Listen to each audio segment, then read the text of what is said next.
한겨울 밤 은인을 만난 천재 소녀의 이야기. 조선 중기 경상도 안동 지방에 선비 박문수라는 사람이 살고 있었다.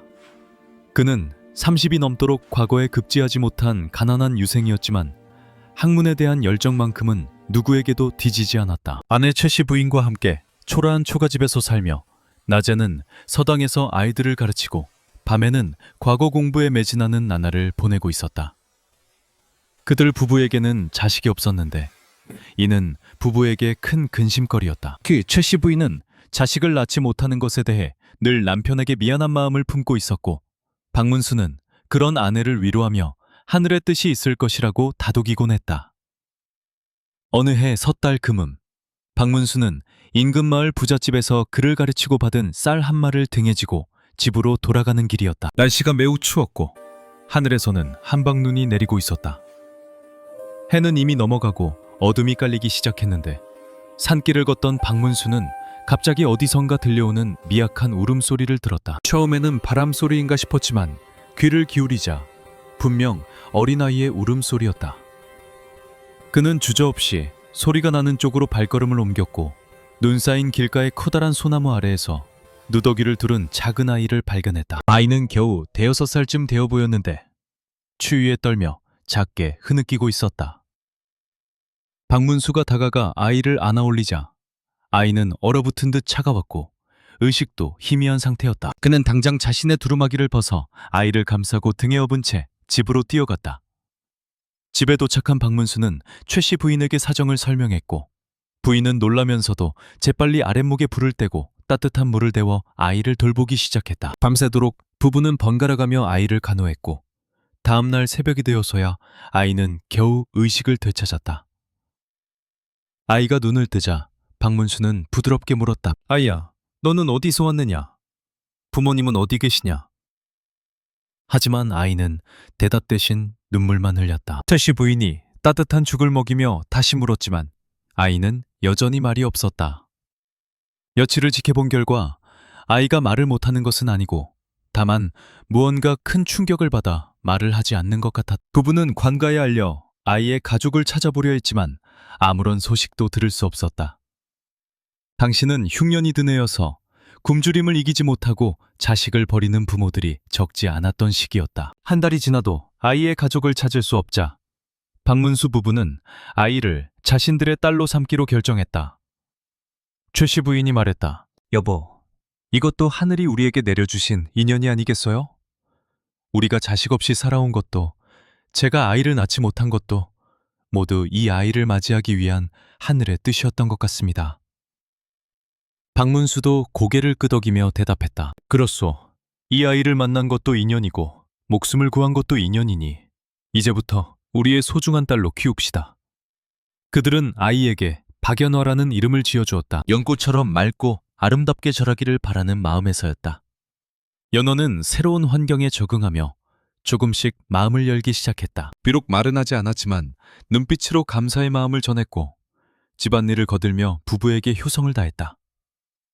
그리고 석 달쯤 지났을 무렵 어느 날 저녁 박문수가 책을 읽고 있는데 연화가 옆에 조용히 앉아 책장을 넘기는 것을 보게 되었다. 신기한 마음에 지켜보던 박문수는 연화가 책의 내용을 읽고 있다는 것을 깨달았다. 연화야, 너 글을 아느냐? 하고 물었지만 연화는 여전히 말없이 고개만 끄덕였다. 박문수는 시험 삼아 붓과 종이를 주며 자신이 읽어주는 문장을 받아 적어보라고 했다.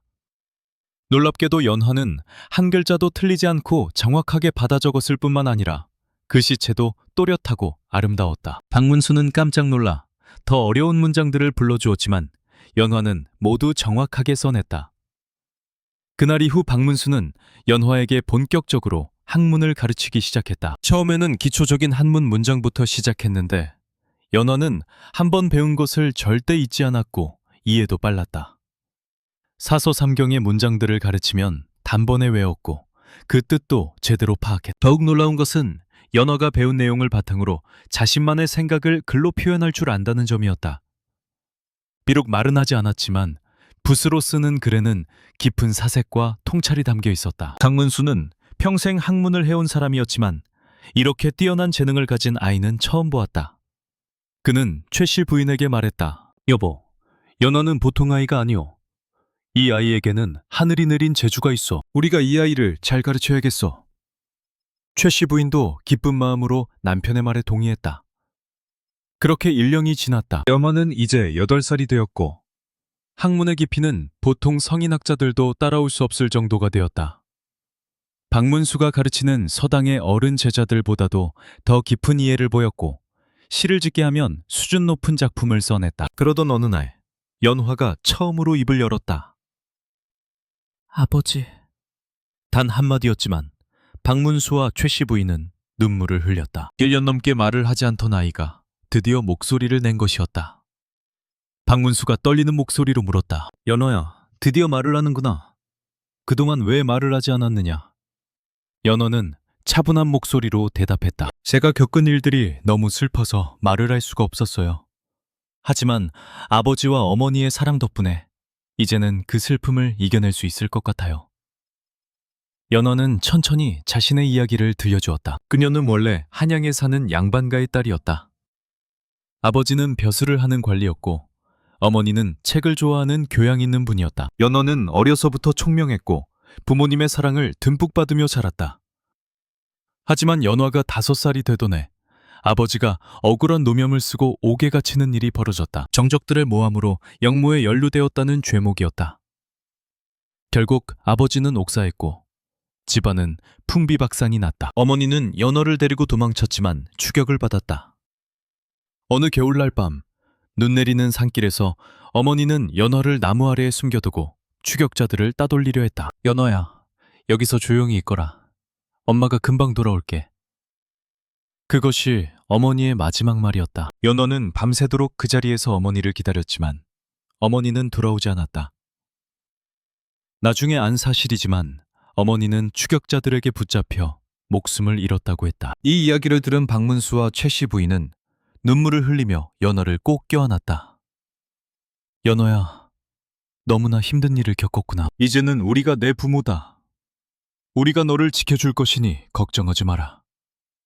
연어도 두 사람의 품에서 한참을 울었다. 그날 이후 연어는 완전히 마음을 열고 밝아졌다. 말도 자연스럽게 하게 되었고 가끔씩 웃는 모습도 보였다. 박문수는 연화의 재능을 더욱 키워주기 위해 자신이 아는 모든 학문을 가르쳤다. 경학, 역사, 문학뿐만 아니라 수학과 천문학까지도 가르쳤다. 연화는 모든 것을 스펀지처럼 흡수했고 배운 것을 바탕으로 새로운 생각을 펼쳐나갔다. 연화가 10살이 되던 해 안동지방에 큰 행사가 있었다. 영남 지역의 선비들이 모여 학문을 논하고 시를 짓는 백일장이 열린 것이었다.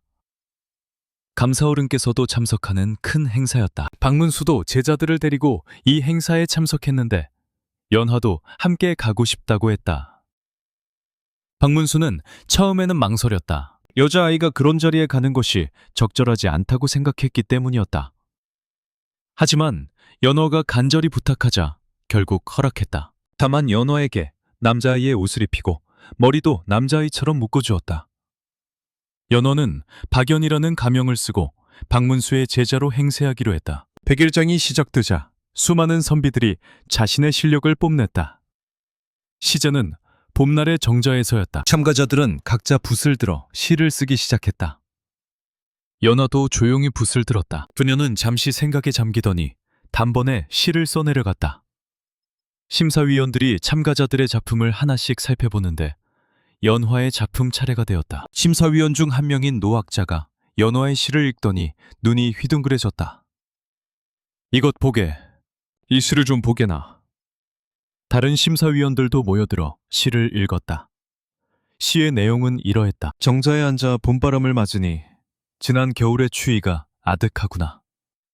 꽃잎은 흩날리고 새는 노래하지만 내 마음속 그리움은 봄이 와도 녹지 않네. 부모님 계신 곳은 어디일까? 하늘만 바라보며 눈물 흘리네. 시의 기교도 훌륭했지만 그 안에 담긴 깊은 정서가 사람들의 마음을 울렸다. 심사위원들은 만장일치로 연화의 시를 장원으로 선정했다. 시상식이 열리고 감사어른이 직접 연화를 불렀다. 장원을 차지한 박연, 앞으로 나오너라. 연화가 나서자 감사는 어린 나이에 놀랐다. 네가 이 시를 지었단 말이냐? 나이가 몇이냐? 연호는 침착하게 대답했다. 예, 소생이 지었습니다. 나이는 10살입니다. 주위에서 웅성거리는 소리가 들렸다. 10살짜리 아이가 어른 선비들을 제치고 장원을 차지했다는 사실에 모두들 놀랐던 것이다. 감사는 몇 가지 질문을 더했다. 성전의 구절을 외우게 하고 그 뜻을 물었다. 연호는 모든 질문에 막힘없이 대답했다. 감사는 크게 감탄하며 말했다. 참으로 신동이로다. 이 아이는 장차 큰 인물이 될 것이다. 그리고 상으로 은자 10냥과 책 여러 권을 하사했다. 백일장이 끝나고 집으로 돌아오는 길에 박문수는 연화에게 말했다. 연화야, 오늘 네가 이룬 것이 자랑스럽구나. 하지만 명심해라. 재능은 하늘이 준 것이지만 그것을 어떻게 쓰느냐는 네 몫이다. 교만하지 말고 겸손하게 학문을 닦아야 한다. 연화는 고개를 숙이며 대답했다. 아버지 말씀 명심하겠습니다. 제가 이렇게 글을 배울 수 있는 것도 살아있는 것도 모두 아버지와 어머니 덕분입니다. 평생 은혜를 잊지 않고 효도하며 살겠습니다. 박문수는 연화의 머리를 쓰다듬으며 흐뭇한 표정을 지었다. 연화의 명성은 점점 퍼져나갔다. 안동뿐만 아니라 인근 고을에까지 박문수 선비에게 신동 제자가 있다는 소문이 퍼졌다. 많은 학자들이 연화를 만나보고 싶어 했고 일부러 박문수의 집을 찾아오는 사람들도 있었다. 박문수는 이런 상황이 조금 부담스러웠지만 연화가 다른 학자들과 교류하며 더 많은 것을 배우기를 바라는 마음에서 방문객들을 받아들였다. 연화는 그들과 학문을 논하며 자신의 견해를 펼쳤는데 어른 학자들도 연화의 논리와 통찰에 감탄하곤 했다. 그러던 어느 날 한양에서 온 관리 한 명이 박문수의 집을 찾아왔다. 그는 사원부의 관리였는데 연화의 소문을 듣고 직접 확인하러 왔다고 했다. 그는 연화와 대화를 나누며 여러 가지를 물었다. 학문적인 질문뿐만 아니라 연화의 집안 배경에 대해서도 물었다. 박문수는 솔직하게 연화를 길에서 구해 입양한 사실을 이야기했다. 관리는 고개를 끄덕이며 말했다. 연화양의 재능이 매우 뛰어나다는 소문을 들었습니다. 만약 연화양이 원한다면 한양으로 가서 더 좋은 스승들에게 배울 기회를 드릴 수 있습니다. 하지만 연화는 단호하게 거절했다. 감사하지만 저는 이곳에서 아버지께 배우는 것으로 충분합니다. 저에게는 아버지와 어머니가 계신 이곳이 가장 좋은 곳입니다. 관리는 연화의 효심에 감동하여 더 이상 권하지 않았다. 떠나기 전에 그는 박문수에게 말했다. 선비님께서 훌륭한 딸을 두셨습니다. 이 아이는 단지 머리가 좋은 것이 아니라 마음씨도 바른 것 같습니다. 잘 키우시기 바랍니다. 그리고 그는 연화에게 선물로 귀한 책 몇 권을 주고 떠났다. 연화는 그 책들을 소중히 받아 밤낮으로 읽으며 공부했다. 연화가 12살이 되던 해 박문수는 드디어 과거에 급제했다. 40이 넘어서야 이룬 성과였지만 박문수는 기뻤다. 더욱 기쁜 것은 연화가 자신의 합격을 자기 일처럼 기뻐해 준다는 것이었다. 연화는 축하시를 지어 아버지에게 바쳤고 박문수는 그 시를 평생 간직했다. 과거에 급제한 박문수는 조정에서 벼슬을 받아 한양으로 올라가게 되었다. 최씨 부인과 연화도 함께 한양으로 이사했다. 한양에서의 생활은 안동과는 많이 달랐다. 부시는 크고 사람들도 많았다. 박문수는 홍문관의 낮은 벼슬을 받아 성실히 일했고 연화는 집에서 계속 공부를 이어갔다. 한양에서도 연화의 재능은 곧 알려지게 되었다. 박문수의 동료 관리들이 연화를 만나본 후 그녀의 학식에 놀랐고 일부는 자신의 아들들을 연화와 함께 공부시키고 싶어 했다. 하지만 당시 사회에서 여자가 공개적으로 학문을 논하는 것은 쉽지 않은 일이었다. 연화는 이를 잘 알고 있었기에 조용히 집안에서만 공부했다. 그러던 중 연화는 우연히 박문수의 서재에서 오래된 책 한 권을 발견했다. 그것은 천문학과 역법에 관한 책이었는데 내용이 매우 어렵고 복잡했다. 연화는 이 책에 흥미를 느껴 깊이 연구하기 시작했다. 몇 달 후 조정에서 문제가 생겼다. 관상감에서 일식을 예측했는데 실제로 일식이 일어나지 않았던 것이다. 이는 매우 심각한 문제였다. 일식과 월식은 하늘의 뜻으로 여겨졌고 이를 정확히 예측하는 것은 왕조의 권위와 직결되는 문제였다. 관상감의 관리들은 당황했고 왕은 크게 노했다. 박문수는 집에 돌아와 이 일을 걱정스럽게 이야기했다. 연호는 아버지의 말을 듣고는 자신이 공부한 천문학 책을 꺼내 보였다. 아버지, 제가 이 책을 공부하다가 발견한 것이 있습니다.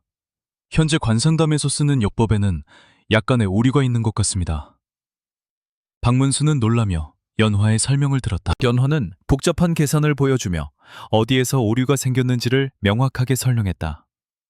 박문수는 연화의 발견을 상관에게 보고했다. 처음에는 어린 소녀의 의견이라고 무시하려던 관리들도 연화의 계산을 직접 확인한 후에는 그 정확성에 놀랐다. 결국 연화의 의견은 관상감에 전달되었고 관상감의 학자들은 연화를 직접 만나보고 싶어 했다. 하지만 여자라는 이유로 직접 만날 수는 없었고 대신 박문수를 통해 질문과 답변을 주고받았다. 연화는 모든 질문에 명확하게 답했고 심지어 현행 역법을 개선할 수 있는 방법까지 제시했다. 관상감의 최고 학자인 김시연은 연화의 답변을 보고 크게 감탄하며 말했다. 이 어린 학자는 범상치 않습니다. 나이와 성별을 떠나 진정한 학자입니다. 이 일로 연화의 명성은 한양 조정에까지 알려지게 되었다. 왕께서도 연화의 이야기를 들으시고 관심을 보였다. 어느 날 박문수는 왕의 부름을 받았다. 왕은 박문수에게 연화에 대해 여러 가지를 물었고 박문수는 연화를 발견하고 키운 이야기를 자세히 말씀드렸다. 왕은 깊은 관심을 보이며 말했다. 경의 딸이 그토록 뛰어나다니 짐도 한번 시험해보고 싶구나. 다음 달 초하루에 궁궐에서 학문을 논하는 자리를 마련하겠다. 경의 딸도 참석하도록 하라. 다만 여자가 직접 나설 수는 없으니 병풍 뒤에서 대화하는 것으로 하겠다. 박문수는 황공하다며 절을 올렸다.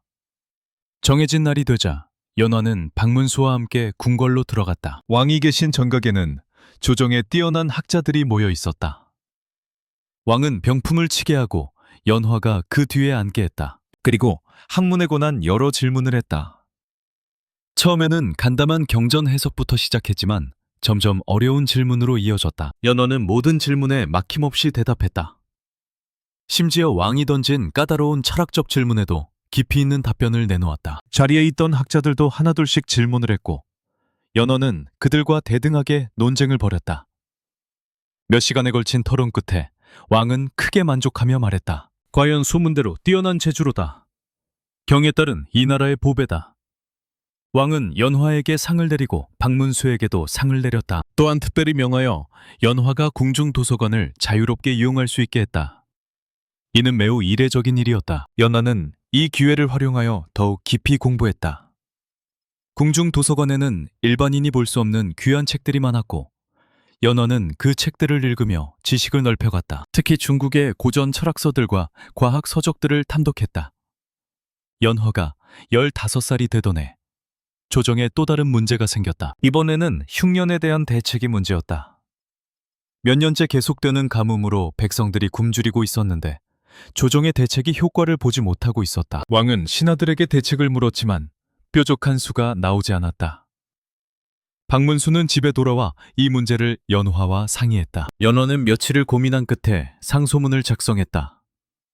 그 내용은 이러했다. 단순히 곡식을 나눠주는 것만으로는 근본적인 해결이 되지 않으며 농업 기술을 개선하고 수리시설을 확충해야 한다는 것이었다. 또한 백성들에게 새로운 농사법을 교육하고 가뭄에 강한 작물을 보급해야 한다고 주장했다. 구체적인 실행 방안까지 자세히 적혀 있었다. 박문수는 연화의 상소문을 왕께 올렸다. 왕은 상소문을 읽고 크게 감동하여 즉시 실행에 옮기도록 명했다. 연화가 제시한 방안들이 실행되자 점차 효과가 나타나기 시작했다. 백성들의 생활이 조금씩 나아졌고 다음 해에는 퉁년이 들었다. 물론 모든 것이 연화의 방안 덕분만은 아니었지만 그녀의 제안이 큰 도움이 된 것은 분명했다. 왕은 연화의 공을 치하하며 박문수의 벼슬을 올려주었다. 박문수는 왕의 은혜에 감사하며 더욱 충성을 다짐했다. 하지만 연화의 명성이 높아지자 시기하는 사람들도 생겼다. 특히 보수적인 유학자들 중 일부는 여자가 학문을 논하고 조정의 일에 관여하는 것을 못마땅하게 여겼다. 그들은 연화를 비난하는 상소를 올렸다. 여자가 분수를 모르고 나서는 것은 음양의 질서를 어지럽히는 일입니다. 이를 허락해서는 안 됩니다. 이런 상소가 여러 차례 올라왔지만 왕은 이를 묵살했다. 왕은 오히려 말했다. 재능은 남녀를 가리지 않는다. 나라를 위해 좋은 일을 하는데 무슨 문제가 있겠는가? 왕의 확고한 지지 덕분에 연화는 계속 공부하고 조정을 도울 수 있었다. 연화가 18살이 되었을 때 박문수와 최씨 부인은 연화의 혼처를 알아보기 시작했다. 많은 집안에서 연화와의 혼사를 원했지만 연화는 모두 거절했다. 그녀는 부모에게 말했다. 아버지, 어머니, 저는 아직 결혼하고 싶지 않습니다. 배우고 싶은 것이 너무 많고 하고 싶은 일도 많습니다. 조금 더 시간을 주십시오. 박문수와 최씨 부인은 연화의 뜻을 존중해 주었다. 사실 그들도 연화가 평범한 집안으로 시집가서 재능을 묻어버리는 것이 아까웠다. 그 무렵 북쪽 변방에서 문제가 생겼다. 여진족이 국경을 침범하는 일이 잦아졌고 조정에서는 대책을 논의하고 있었다. 어떤 신하는 군사를 보내 정벌해야 한다고 주장했고 어떤 신하는 외교로 해결해야 한다고 주장했다. 연화는 이 문제에 대해서도 생각을 정리하여 글을 썼다. 그녀의 주장은 이러했다. 무력으로 해결하려 하면 많은 병사들이 죽고 백성들의 부담만 커진다. 대신 여진족과의 교역을 늘리고 문화적 교류를 통해 관계를 개선해야 한다. 또한 변방의 방어시설을 강화하되 먼저 공격하지는 말아야 한다고 했다. 이 글은 왕에게 전달되었고 왕은 연화의 의견을 받아들여 외교적 해결을 시도했다. 결과는 성공적이었다. 여진족과의 관계가 개선되었고 국경도 안정되었다. 연화는 이제 21살이 되었다. 그녀는 여전히 결혼하지 않고 공부에 매진했다. 하지만 부모님의 연세가 많아지는 것을 보며 마음이 무거웠다. 특히 박문수는 건강이 좋지 않아 자주 병을 앓았다. 연화는 아버지를 극진히 간호하며 효도했다. 약을 직접 따리고 밤낮으로 곁을 지켰다. 박문수는 연화의 정성에 감동하며 말했다. 연화야, 너는 나에게 너무나 소중한 딸이다. 내가 없었다면 나의 인생은 얼마나 허전했을까. 하늘이 너를 내게 보내준 것이 가장 큰 축복이다. 연화는 눈물을 흘리며 대답했다. 아버지, 제가 오히려 감사해야 할 사람입니다. 아버지께서 저를 구해주시지 않았다면 저는 그 겨울밤에 죽었을 것입니다. 아버지와 어머니가 저의 진정한 부모님이십니다. 얼마 후 박문수의 건강이 조금 회복되었다. 그는 연화에게 당부했다. 연화야, 나는 네가 너의 재능을 세상을 위해 쓰기를 바란다. 하지만 동시에 네가 행복하기를 바란다. 결혼을 하든 안 하든 그것은 네 선택이다. 다만 외롭지 않게 살기를 바란다. 연화는 고개를 끄덕이며 약속했다. 아버지 말씀 명심하겠습니다. 연화가 23살이 되던 해 조정에서 특별한 제안이 들어왔다. 왕이 직접 연화를 불러 말했다. 경은 이제까지 많은 공을 세웠다. 경의 지혜는 나라의 보배다. 짐이 경을 위해 특별한 직책을 만들고자 한다. 비록 여자의 몸으로 조정에 나설 수는 없지만 집에서 나라의 중요한 문제들에 대해 자문하는 역할을 맡아주었으면 한다. 연화는 황공하다며 절을 올렸다. 서문이 망극하옵니다. 미천한 몸으로 어찌 감히 그런 중책을 맡을 수 있겠습니까? 하지만 왕은 단호했다. 경의 겸손함은 알지만 나라를 위해 필요한 일이다. 부디 받아들여주기 바란다.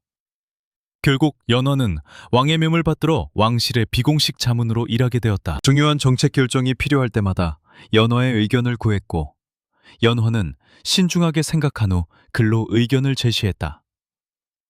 그녀의 조언은 언제나 통찰력이 있었고 실용적이었다. 조정의 많은 신하들도 점차 연화의 능력을 인정하게 되었다.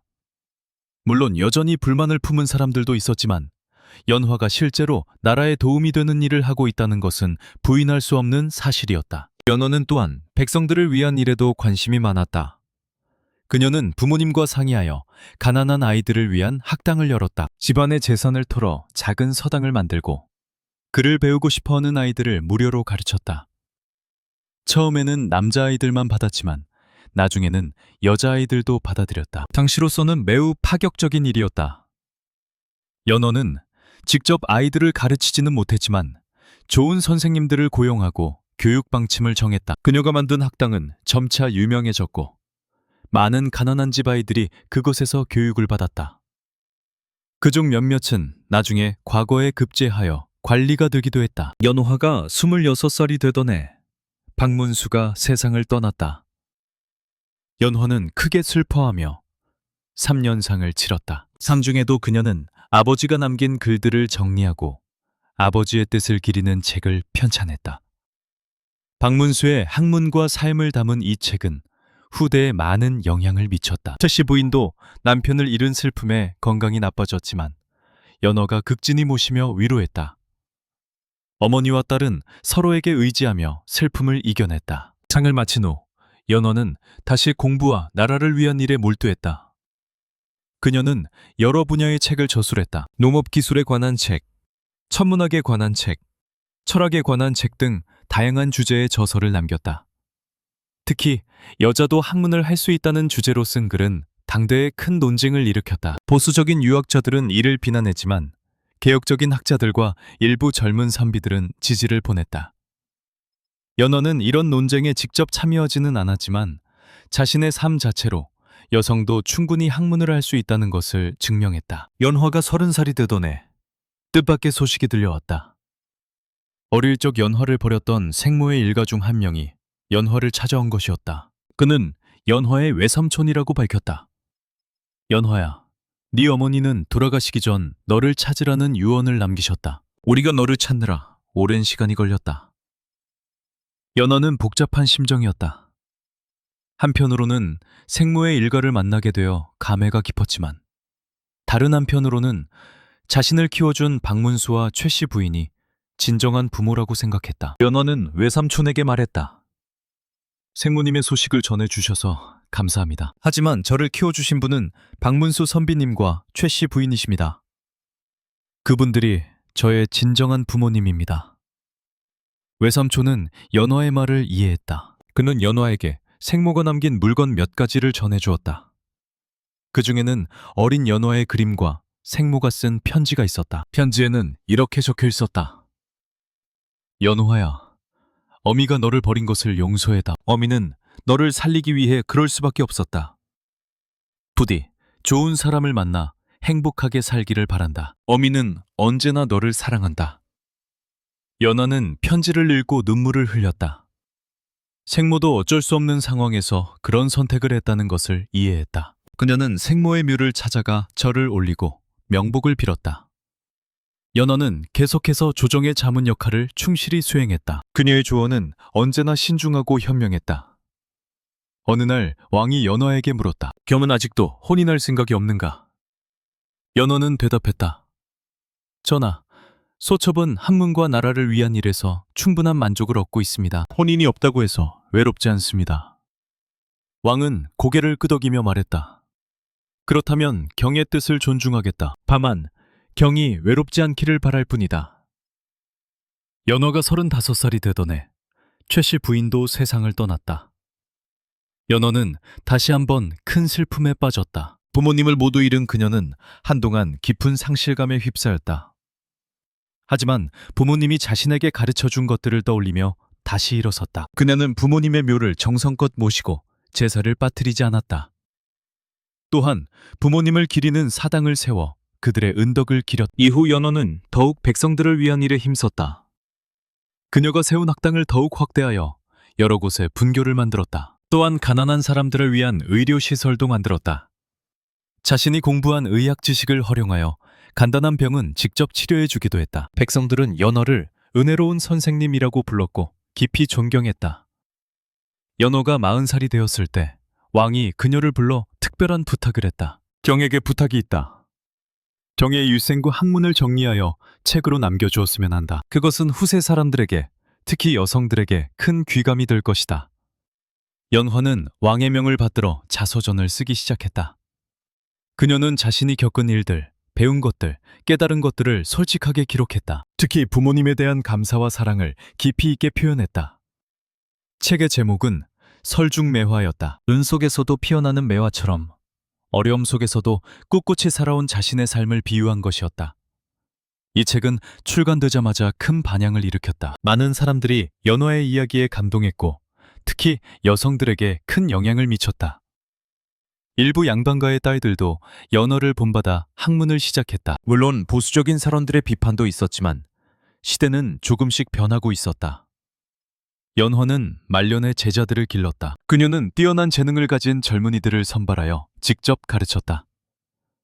남녀를 가리지 않고 가르쳤는데 이는 당시로서는 매우 파격적인 일이었다. 그녀의 제자들 중 몇몇은 나중에 훌륭한 학자가 되어 연화의 학문을 이어갔다. 연화가 50살이 되던 해 왕은 그녀에게 특별한 칭호를 내렸다. 해지여사라는 칭호였다. 지혜로운 여성 학자라는 뜻이었다. 이는 여성에게 내려진 최초의 학술적 칭호였다. 연화는 황송하게 여기며 칭호를 받았다. 하지만 그녀는 여전히 겸손했고 자신을 낮추며 살았다.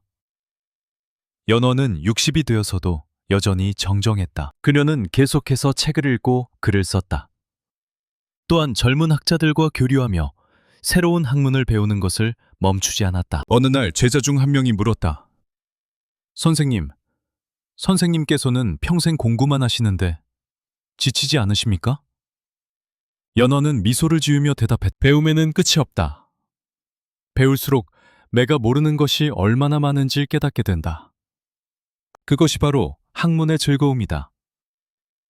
연화가 70살이 되던 해 그녀는 자신의 마지막 책을 집필하기 시작했다.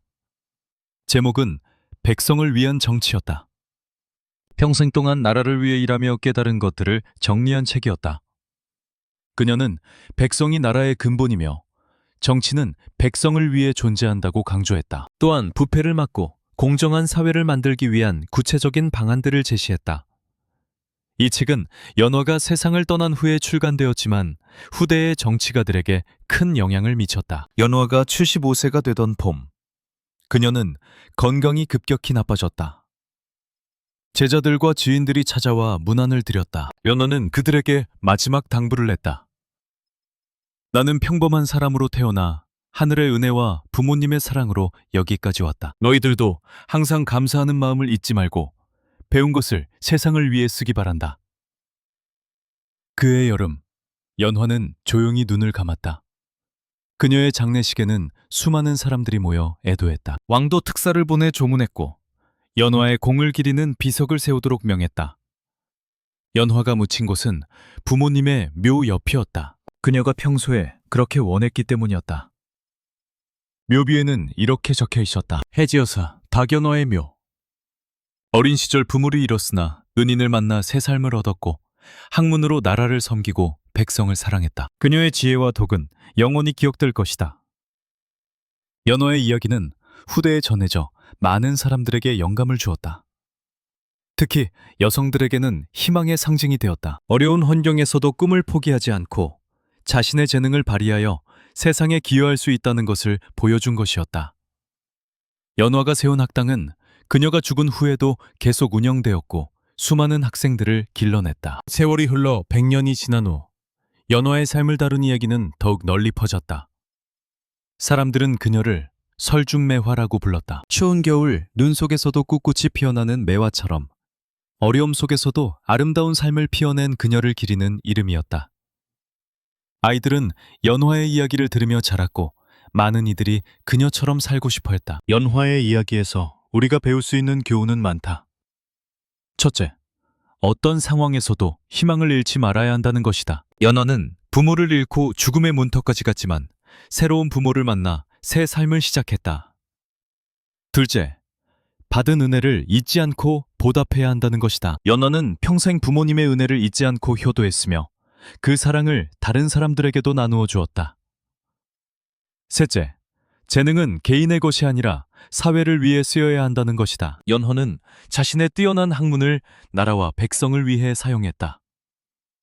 넷째, 겸손과 배려의 자세를 잃지 말아야 한다는 것이다. 연화는 아무리 명성이 높아져도 교만하지 않고 겸손했으며 다른 사람들을 배려했다.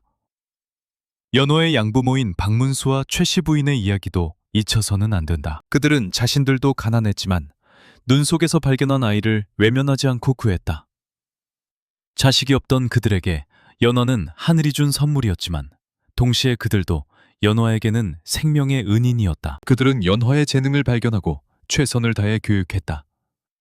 여자라는 이유로 학문을 포기시키지 않고 오히려 더 열심히 가르쳤다. 이런 부모의 사랑과 헌신이 없었다면 연화의 위대한 업적도 없었을 것이다.